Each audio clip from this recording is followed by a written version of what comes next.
Good morning. You are listening to UpReach, a morning devotional presented by the Church Street Church of Christ in Lewisburg, Tennessee, to encourage you as you face the opportunities and challenges of today. In Titus chapter 1, verses 10 through 16, we read these words, "For there are many insubordinate, both idle talkers and deceivers, especially those of the circumcision, whose mouths must be stopped, who subvert whole households, teaching things which they ought not, for the sake of dishonest gain.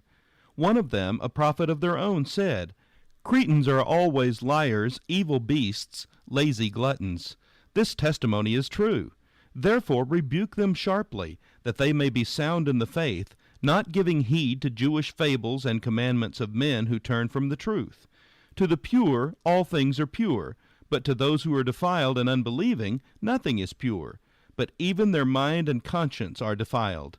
They profess to know God, but in works they deny him, being abominable, disobedient, and disqualified for every good work." In December 1983, the Princeton Religious Research Center published a landmark survey conducted for the Wall Street Journal by the Gallup organization.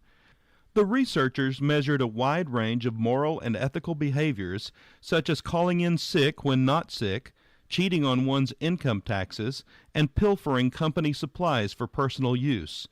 The results were disappointing, to say the least. But what the researchers found most startling was that there was no significant difference between the churched and the unchurched in their ethics and values on the job. In other words, despite the fact that more and more people are attending churches, churches seem to be having less and less of an impact on the moral fiber of their people, at least in the workplace.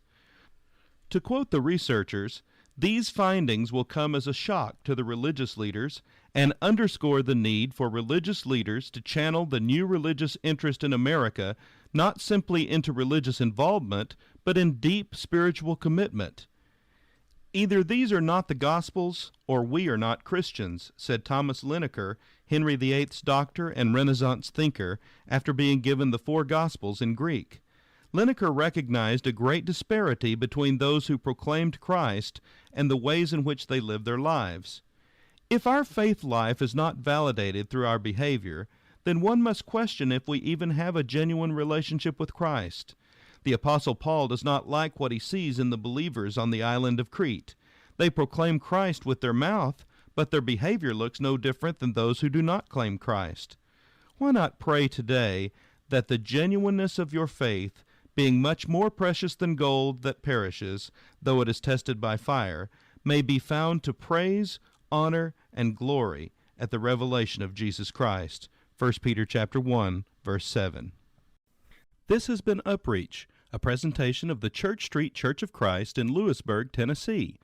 I am Kyle Bolton, the pulpit minister at Church Street, and I would like to personally invite you to come and share times of Bible study and worship with us each week. We meet every Sunday at 9 o'clock a.m. for our morning worship, followed by our Sunday school for all ages at 10:15 a.m. Then we meet again at 6 o'clock p.m. for our evening worship. We also have a midweek meeting for devotion and Bible study on Wednesdays at 6:30 p.m. I hope to see you there. Have a blessed day.